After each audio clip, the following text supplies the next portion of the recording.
To make yourself comfortable, as always, feet down, sitting up in your chair, rubbing your hands together, and tapping over your face.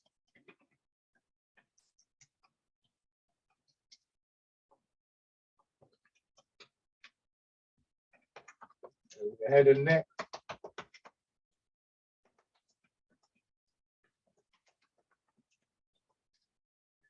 And shoulder, your arm,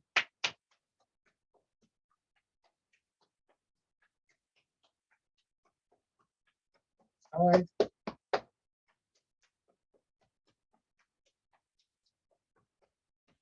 up the chest,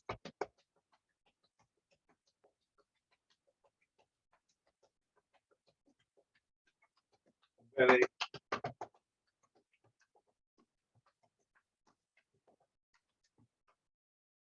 and your legs.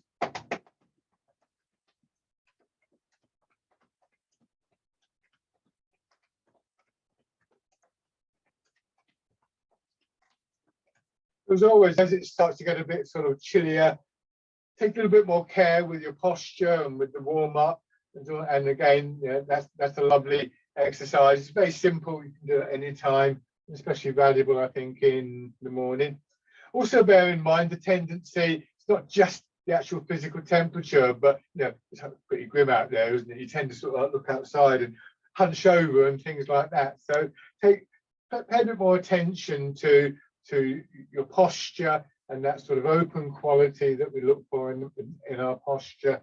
So find a comfortable position in the chair, feet down on the floor, and your weight slightly forwards. A little bit of a pressure through the soles of your feet and straighten yourself. That's better. A couple of slow, gentle breaths.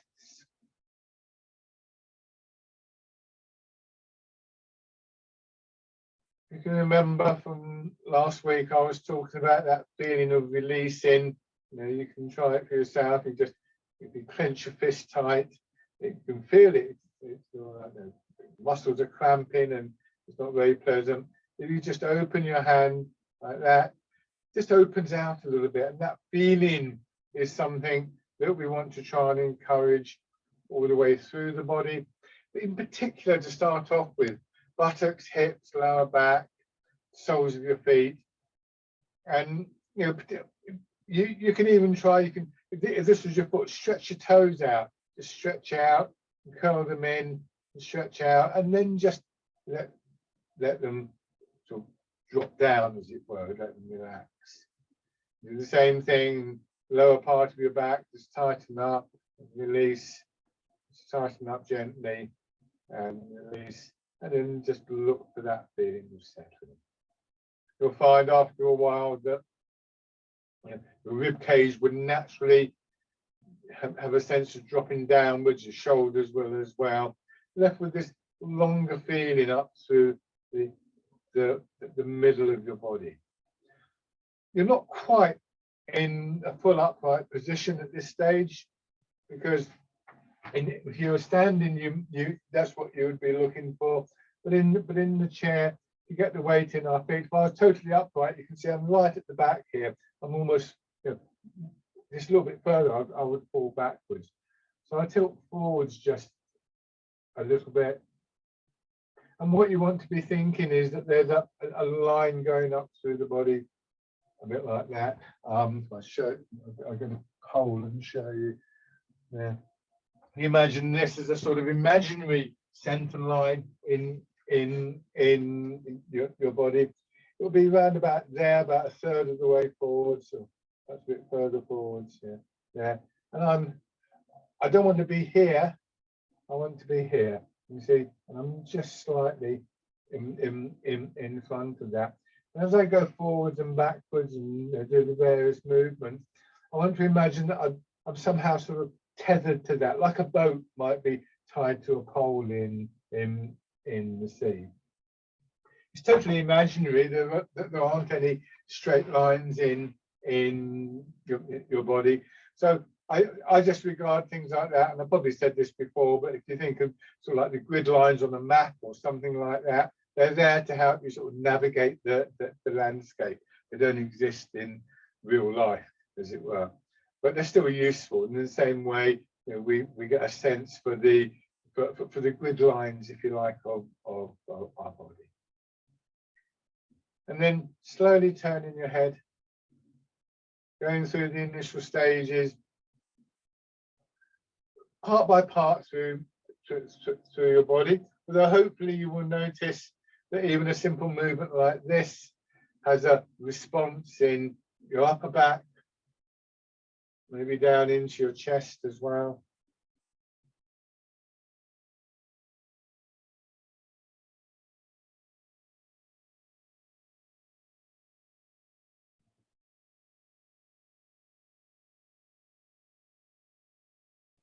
The other side, of course, it's important just to mobilize your joints, to get the circulation going, warm the muscles up a little bit. Hands in front of your shoulders and circling around. And then the other element that is useful is it becomes a focusing for your attention. The more you can maintain that and deepen that, the more you'll experience this calmer quality that is such a characteristic of Tai Chi. And then going forwards,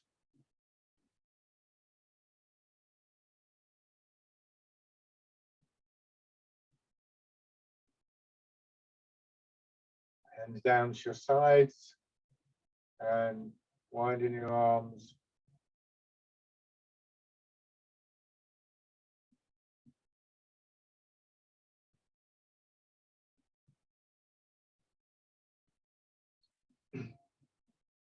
And then so you're winding up string and a little bit higher. So this aspect of Tai Chi that involves the focusing of our attention is one of the things that we cultivate through the precision of the movement. Go back the other way. Now, obviously, sort of like good posture, good movement is important for our well-being. But sometimes, you know, some of the corrections that we get made and some of the things we're told seem just a little bit picky. You know, does it really matter exactly where your little finger is, and so on and so forth? Rest your hands. Now, easing forwards and pushing back. So from a purely structural point of view, a functional point of view in that sense, no, it doesn't. You know, your little finger could be here or it could be there, or, you know, maybe sticking up a bit or something like that. From the point of view of your awareness, you want to be aware of your little finger. You want to be aware of where it is. And you want to try and maintain that awareness. So some of the reason for being concerned, being very precise about posture, comes from that intent to cultivate our attention, cultivate the mind.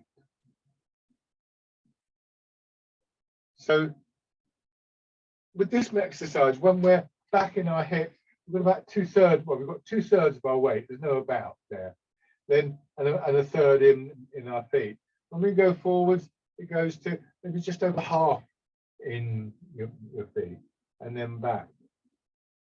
Now there's an important physical benefit there. If too much of your weight goes into your feet, you'll just roll out the chair. But really paying that close attention will also have an impact on your awareness of how your weight is moving and that sensation of your weight is moving, which is important for later exercises and important for general mobility.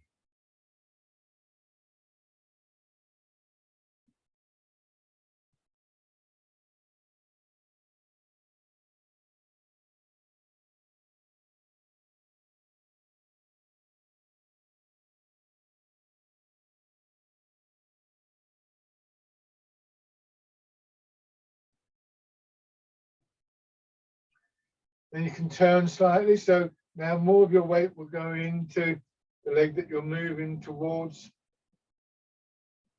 Just make that distinction between what we would call full and empty.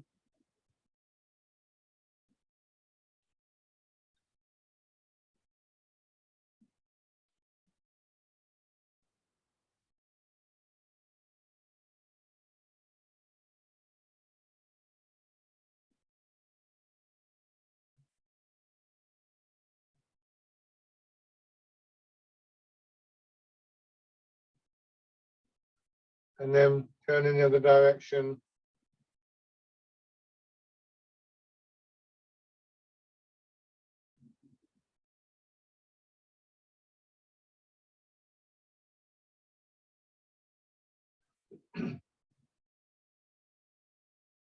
And then rolling around, feet to hips, side to side.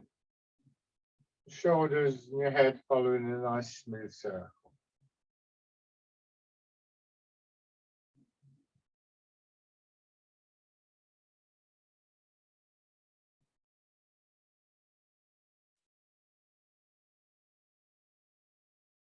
Back the other way.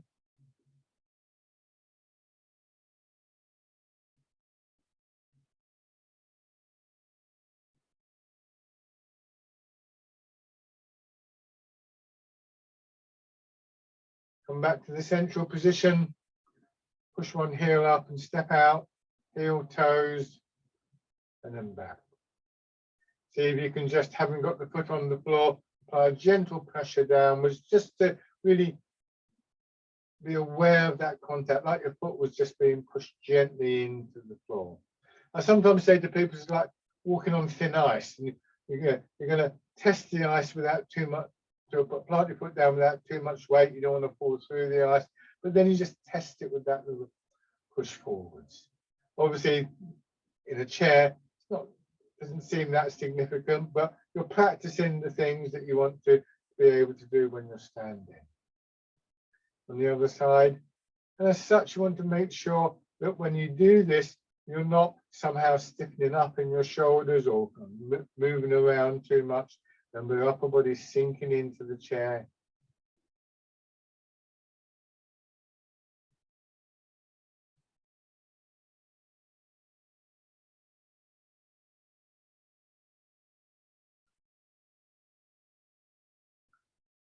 And bring your feet parallel. Okay. Your hands drop down to your sides. Turn your hand palm forwards. Bird folds its wings. Your arms hanging straight down from the shoulders. No independent forwards and backwards movement. They're rotating, but you're not trying to go to there or there at the moment. So just feeling how much movement, how much energy there can be with just maintaining a position with your arm and your hand. Just a slight rotation is the only movement, but you can see with that movement of your weight, my weight, the arms are traveling forwards and backwards quite significantly.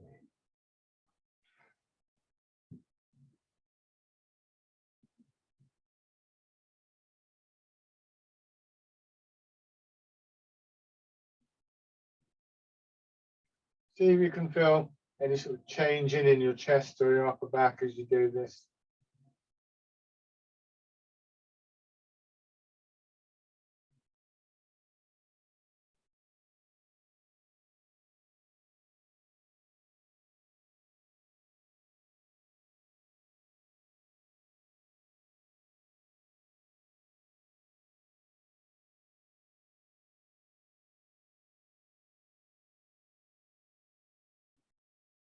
And then fisherman castanet.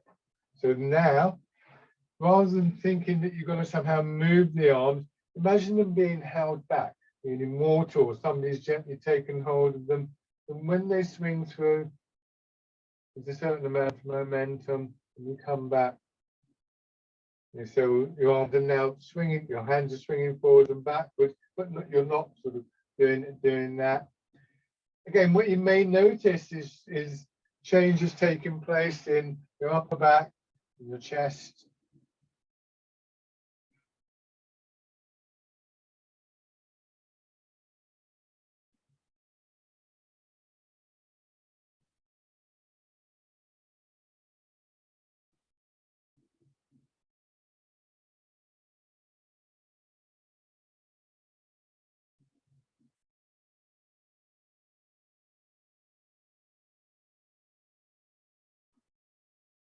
Next time you go forwards, it's leaving your arms here out in front as you come back. You feel your hands being drawn as though there's a ball underneath your arms. Just rolling the ball in towards your chest.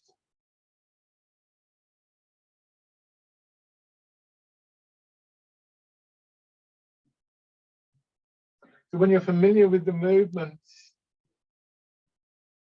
it's a really good opportunity to just again feel what's happening inside the body. Are you still relating to those grid lines that I talked about?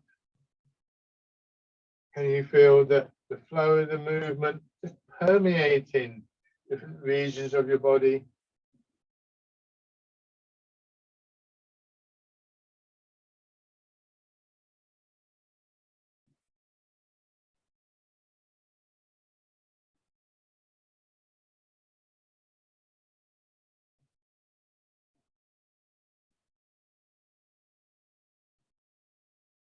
And then turn your hands palm in, draw your elbows apart, the opening in your chest.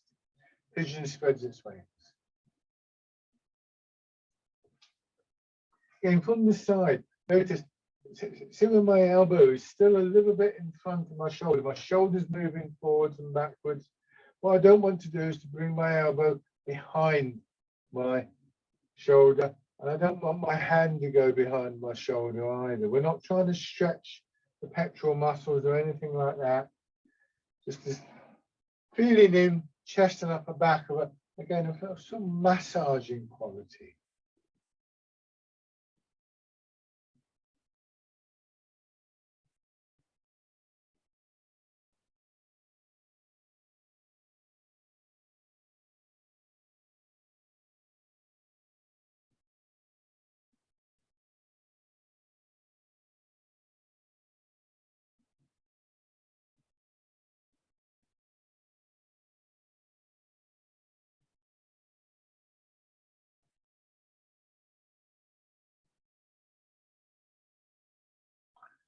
One more time.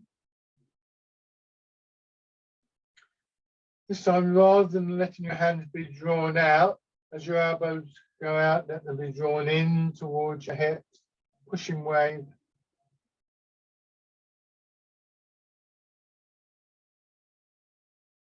Notice the feeling of a movement rising up through your back as you push forwards. Really should be the other way around. It's the movement rising up through the back that produces the push forward, or goes a long way towards producing.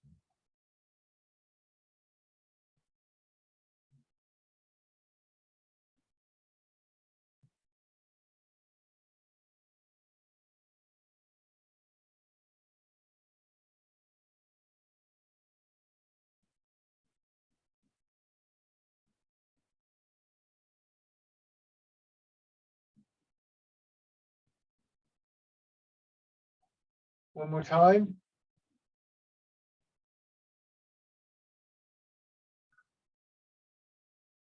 Drop your hands down a little, loosely fisted in your fingers.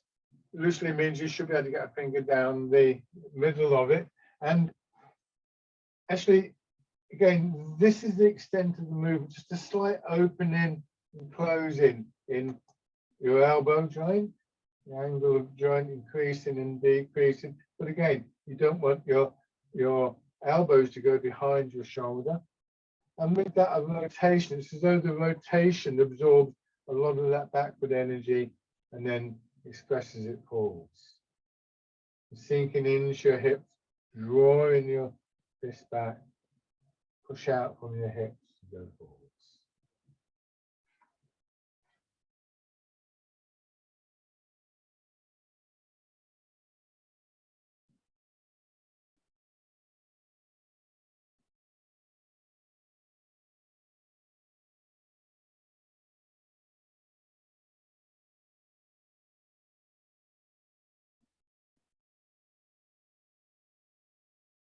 And small.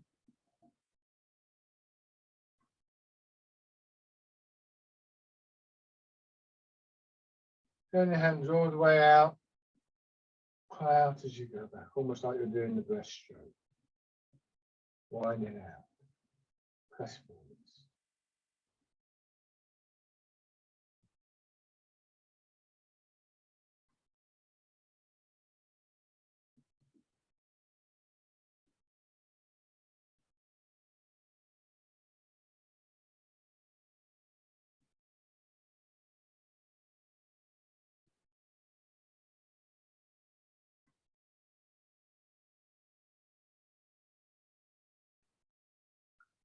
One more time.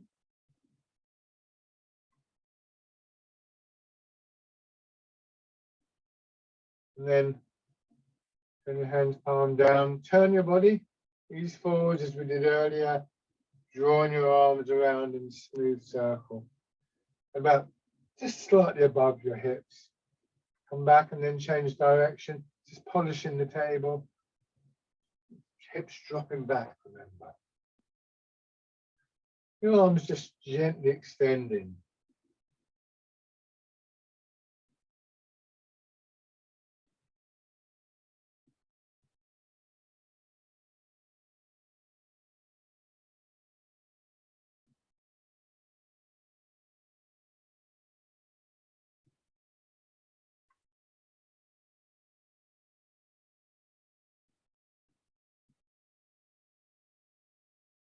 Last time.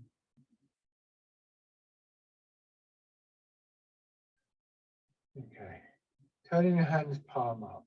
This time, rather than your weight going forwards and backwards, there's a kind of confluence from your feet and your hips, like two waves meeting in the middle, and that wave-like movement, pushing your arms up, expanding through your upper body and contracting.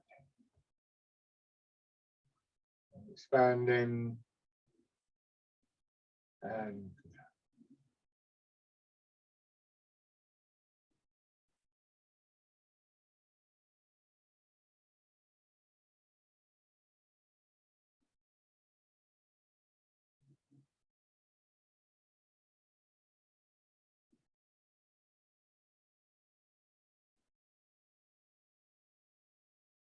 then using the same mechanism, as it were, the same process, wild goose, hands out to your side, maybe with that image of the bird in flight helping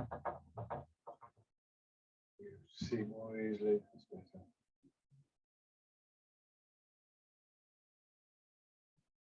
In the back of your mind, just aware of your posture, whether you need to make any corrections to that.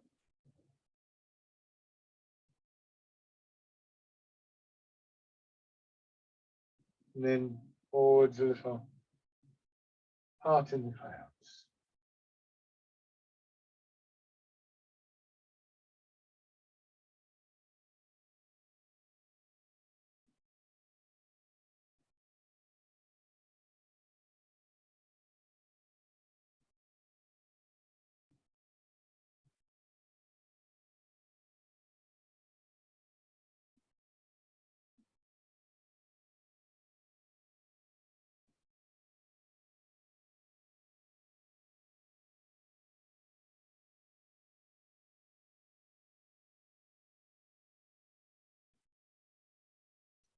One more time.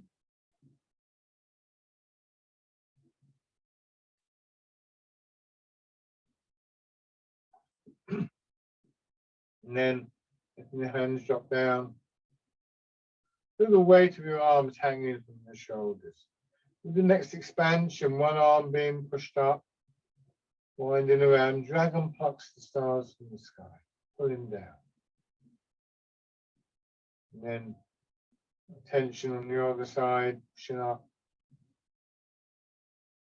and drawing down.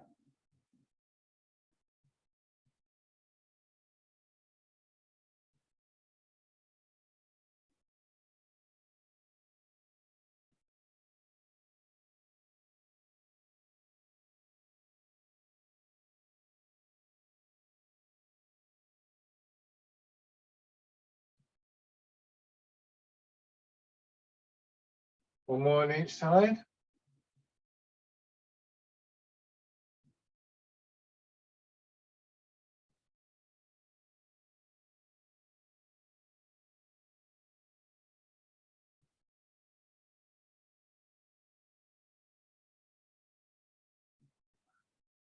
Now, bring both hands around in front, push both up. This time, maybe just a little bit higher above shoulder height. And then push out sideways.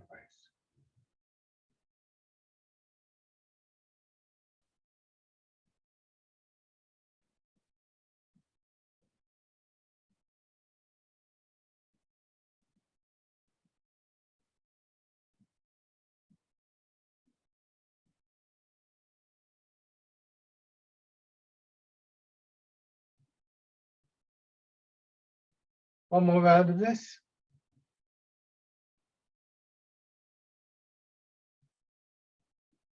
And you push sideways and your arms reach that soft limit. Extend one foot. Turn your hands so fingers are pointing downwards towards your foot. Scoop in the sea and look at the sky. Hips drop back, so your shoulders coming up. An expansion in the front of your body, pushing your arms over. Scoop in the sea, looking at the sky.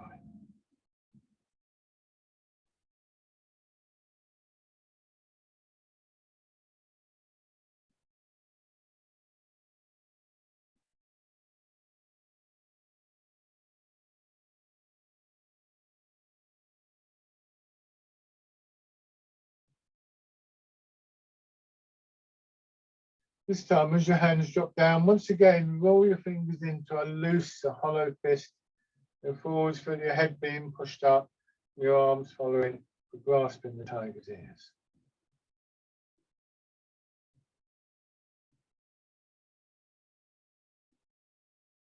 Feel here, front of your body nice and open, but here it contracts in. Now your back has that openness, and in turn it contracts. So there's that dynamic between front and back working through the exercise.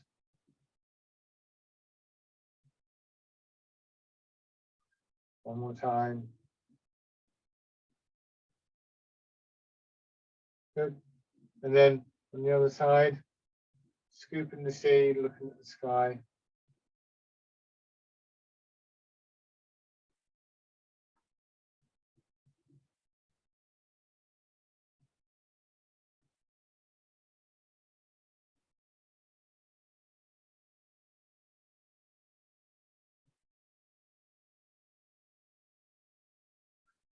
And then as your arms come down, change into grasping the tiger's ears.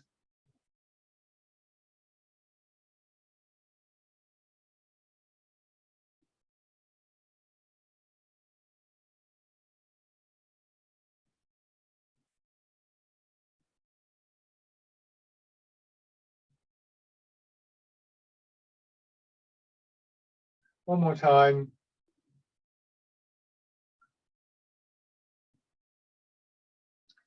Bring your feet back to their original position and do part the wild horse's mane. Just a reminder of the weight pattern. You start in your right hip, you turn towards the left knee, move into that leg, come back, and then move across slightly to your left hip, turn a little bit that way, and the same thing on the opposite diagonal into the right foot, the foot pushing you back, and move across.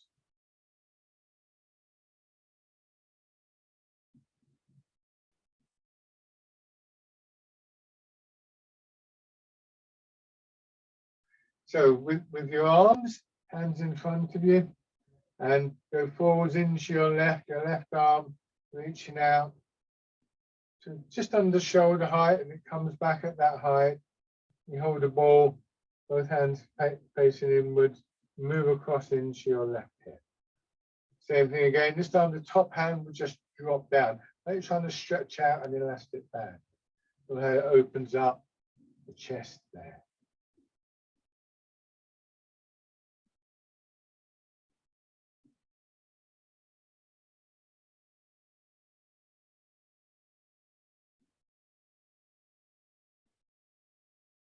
Moving into your left hip.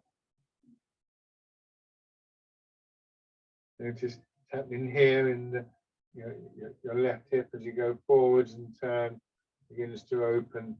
And same thing now with the right. And eventually the elasticity of that part of the body starts to pull you back.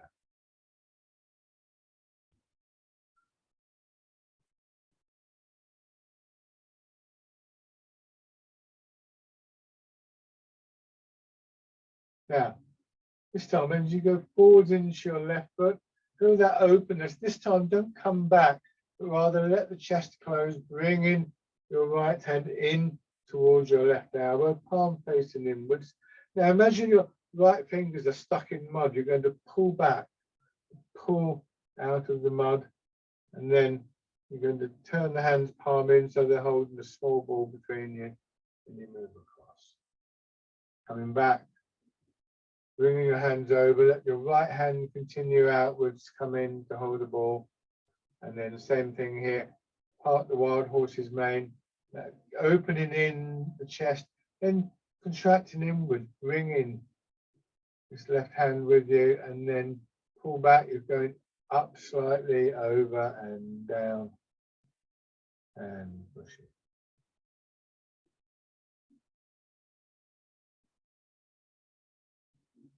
And again.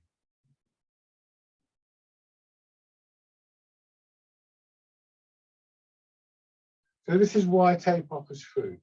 To change, come back, bring your left hand underneath, go into your left hip, do the same thing on the other side. Open, yang, closing, contracting inwards, yin, drawing back, another sort of yang feel into the movement, and then closing in. Again, come back, your right hand this time swings under, into your left hip.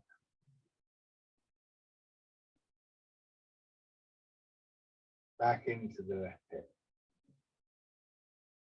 Pulling out and push through.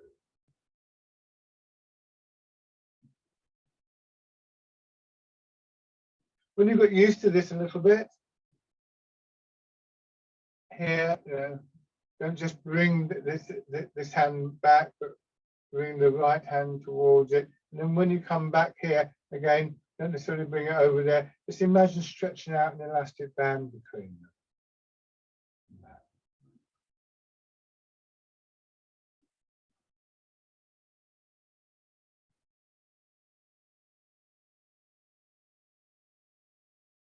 So here, I'll exaggerate. I've moved my weight back. Notice how my arm moves with me.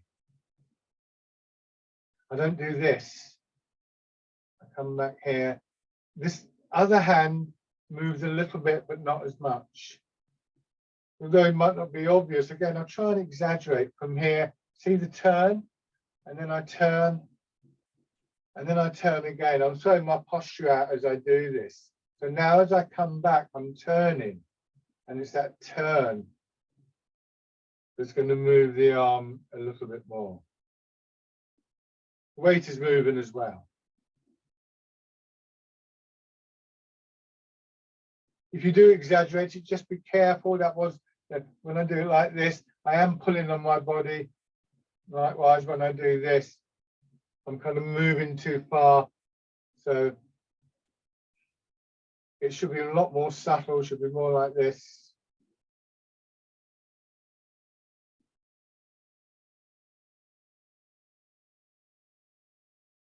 If somebody were watching you, you'd want them to think that they were making a very intricate pattern with your arms.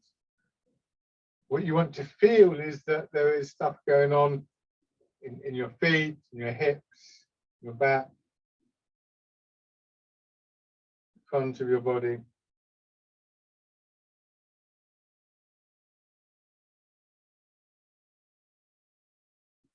Do one more on each side.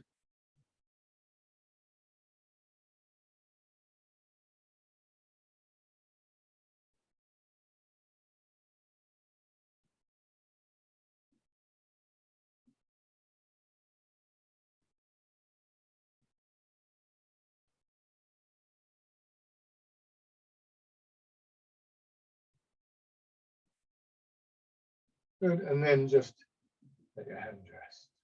So it's quite an intricate movement, but we repeat it over and over again. So it becomes more and more subtle as we progress in that particular form.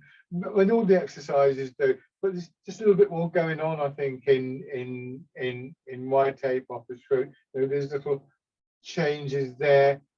It's always tempting to do this, but you really want to feel that it's the body moving. You could even do, you could do it really quite small.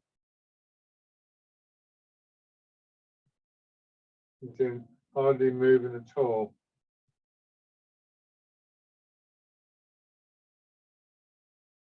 so you can vary the range of the movement. And that's quite interesting to do. The less your arms move, the more you will notice what's going on within your body. Okay, so rubbing your hands together.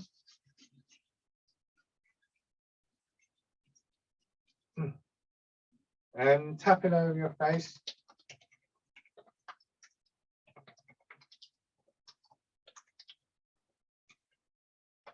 Over your head and neck. Down to one shoulder. Your arm.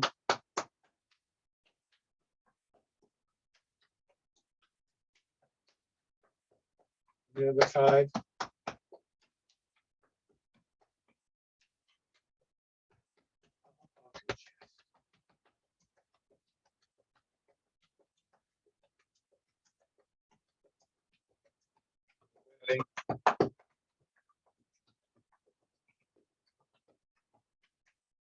And your legs.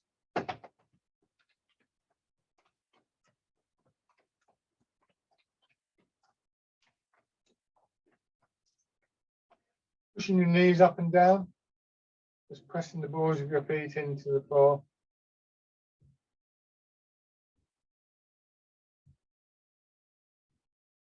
And going around, sort of massaging feeling in your hip.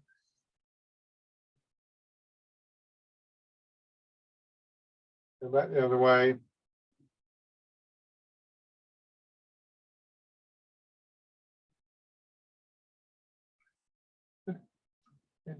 Stand.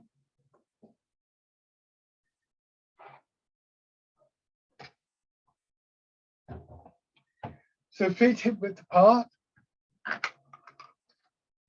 Directly below your hips and toes pointing forwards as much as possible. So once again, imagine straight lines in your body. From the side, parallel lines from shoulders to hips to feet. That could be the outside of your foot or the inside of the foot or the middle of your foot, just long as it's in that area. And again, the imaginary line going up through the middle of your body. You could have lines across there, across there, across there. And from the side here, if I'm going to exaggerate this because it's quite subtle. If I take my weight forwards like this, you can see I'm leaning forwards. And what I want to do is to drop my hips back. So if I'm here and I've got that straight line, but my knees are locked, my center of gravity is up. When I go forwards, I'm here, but now I'm sort of falling forwards, which is obviously not what we're trying to do. I get to here. It's my hips that you want to watch. Can you see? You can see them. When I drop my hips back, see how my body comes into line. And what you're looking for here is approximately that this line touches the crown of your head and a point in your foot just behind the board of the foot, but in the middle of the foot. So this line up becomes increasingly precise. And again, this is another one of those things that we try and maintain. Just very quickly here, as I sink down and up, can you see what's going on there? It's that same. I can't see. I hope it's right. I can't because the pole's in the way. I can't really see. It's like I'm going up and down that line. Hips going back. So sinking down, hands in front of you and pushing up. So don't worry if you can't take on board that amount of detail, just be aware that that's something that you're working towards. This increasingly fine, precise focusing of our attention.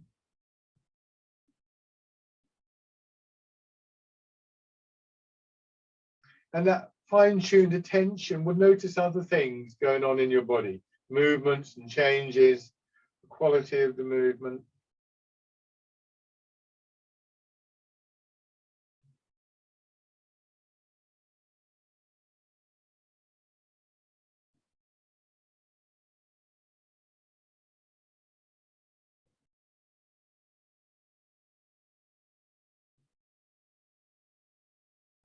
and then change into the wild goose.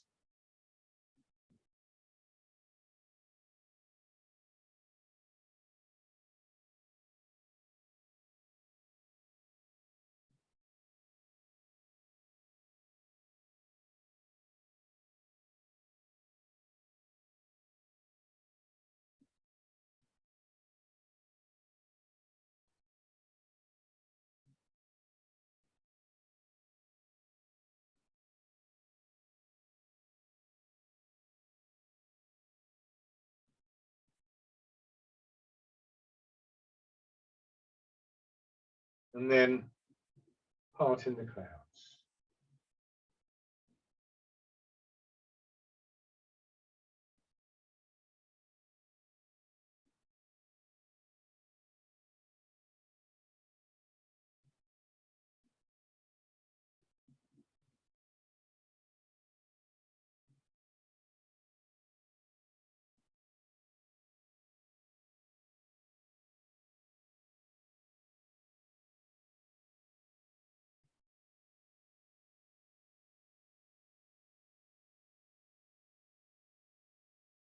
One more time.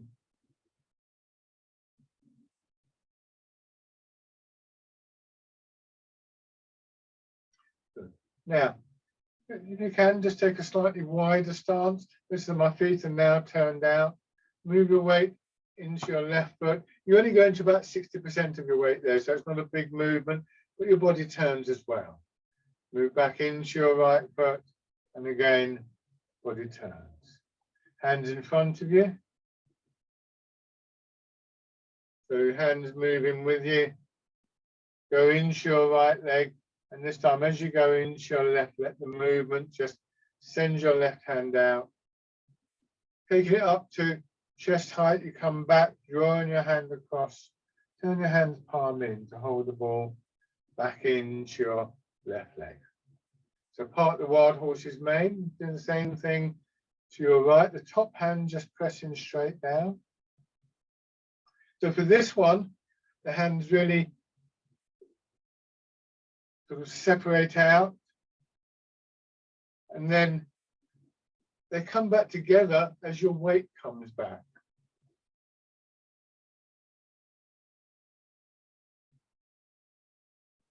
So you imagine a piece of elastic between your hands. You're stretching it out there, and then when your weight comes back into your left, it just contracts back, and you bring your hands to the ball holding position.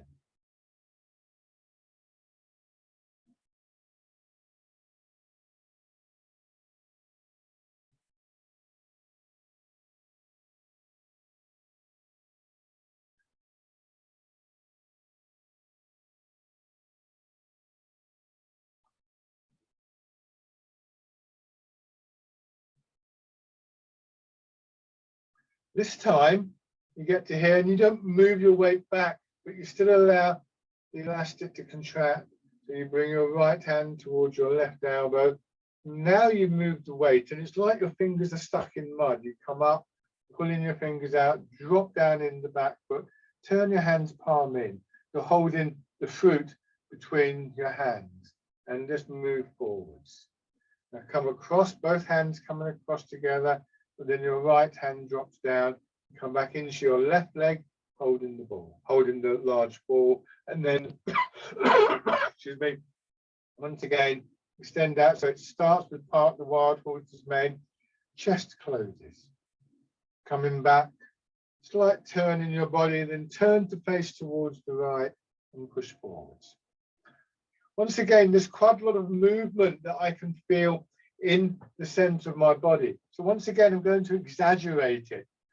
Here I'm turning, you can see I'm turning.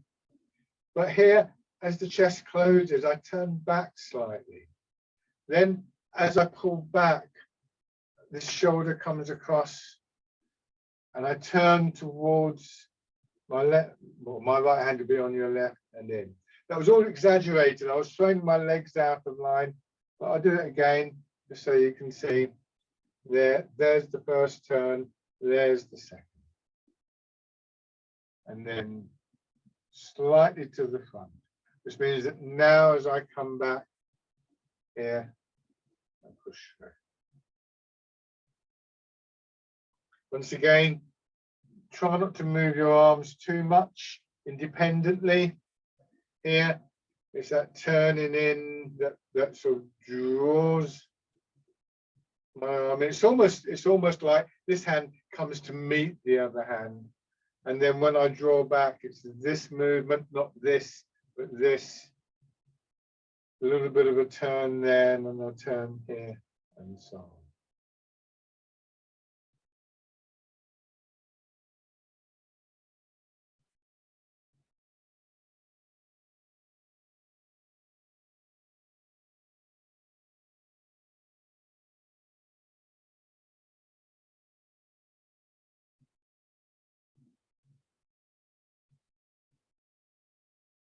Once again, why tape offers fruit?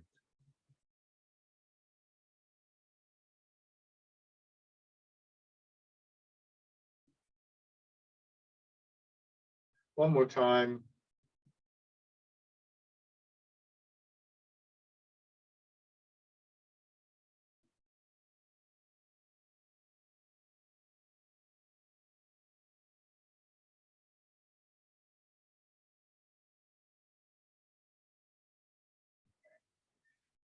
And change the stance, have your right foot forwards.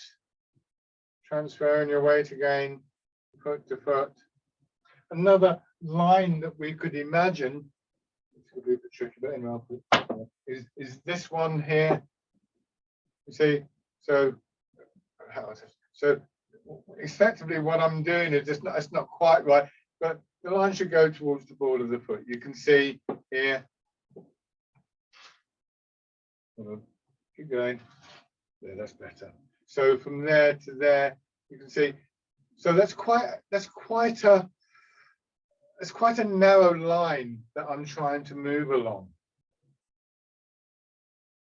If I say when I go back, if I move off that line, so again, if you could imagine that center line down my body, touching that diagonal line, if it swings off, then that's when I start to lose the alignment of my body.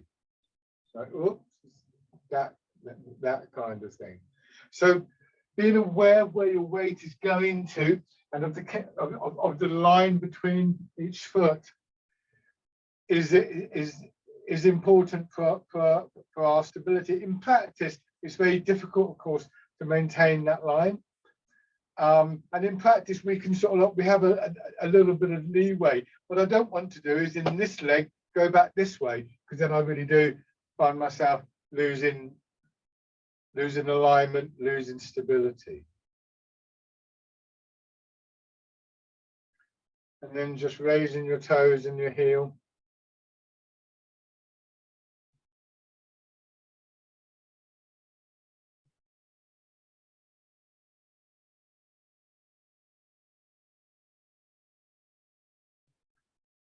And then stepping in.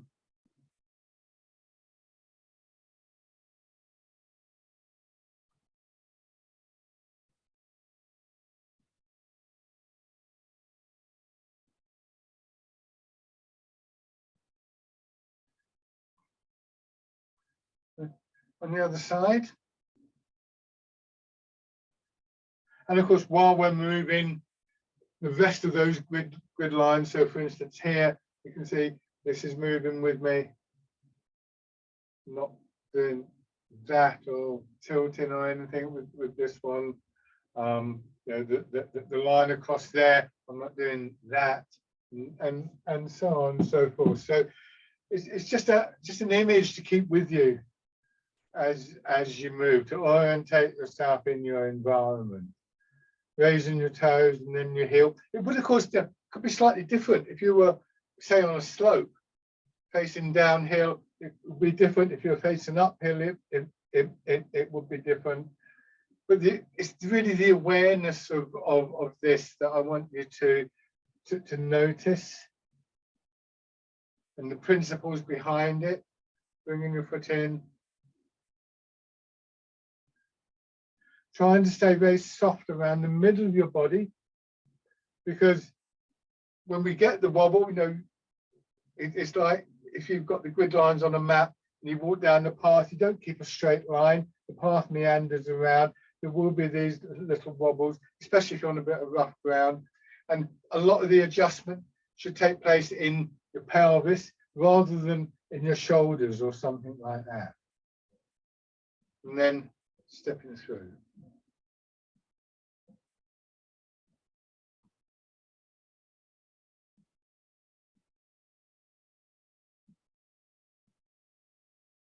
And then back the other way.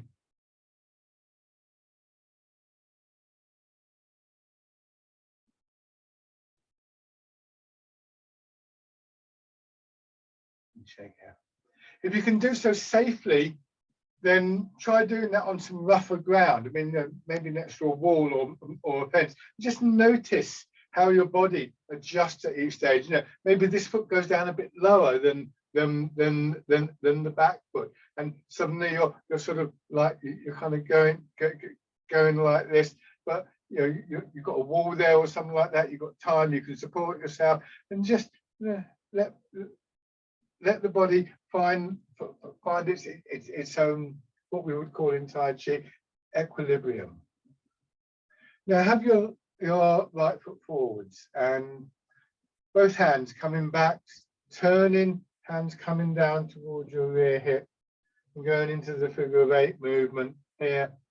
This time turning the front leg and raise your back heel, step through.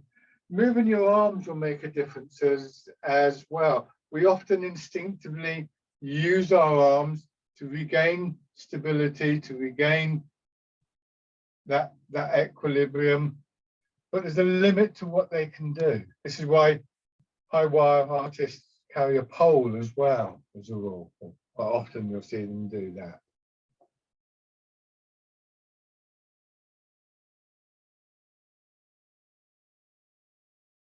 And this time, stepping back.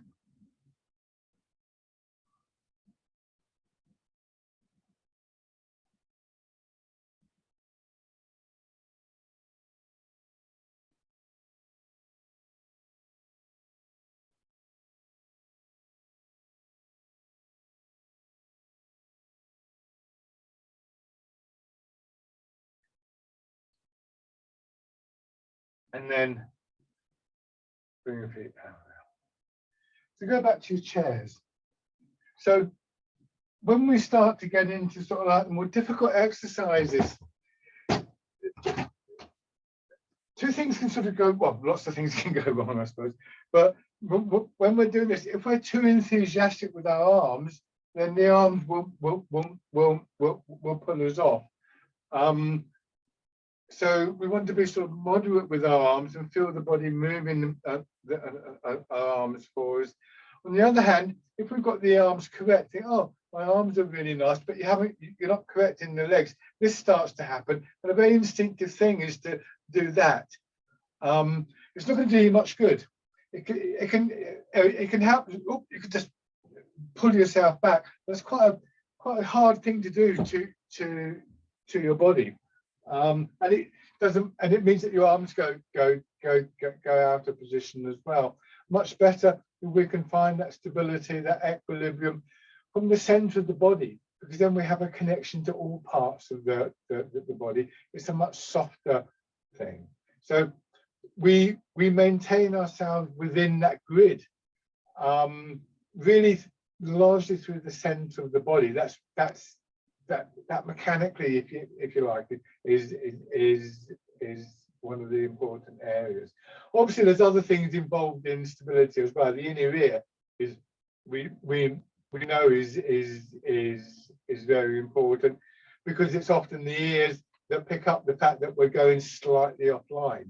But the ears themselves don't make the correction. Or at least yeah, they're part of the process, but clearly, you know, you don't flap your ears if you're falling over. Well, I don't anyway. Maybe elephants do. Just let your hands drop down to your side. So, finishing with embrace tiger, return to the mountain. Bring your hands around as though you're cradling the ball, drawing your hands in, turn your hands palm down, and slowly down. And it's that process of return. So once again, when you get to here, that sort of releasing feeling, you feel your hips dropping down, the shoulders dropping down, that brings your elbows in and your hands follow on. Expanding again, but already that releasing feeling in hips and lower back, allowing gravity to just bring your hands in.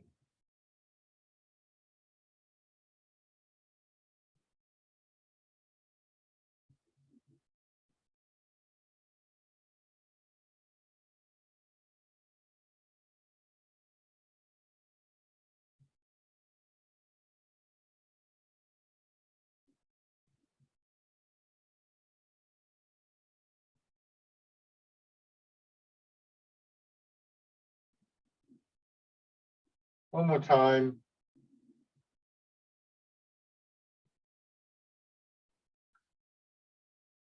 And rest.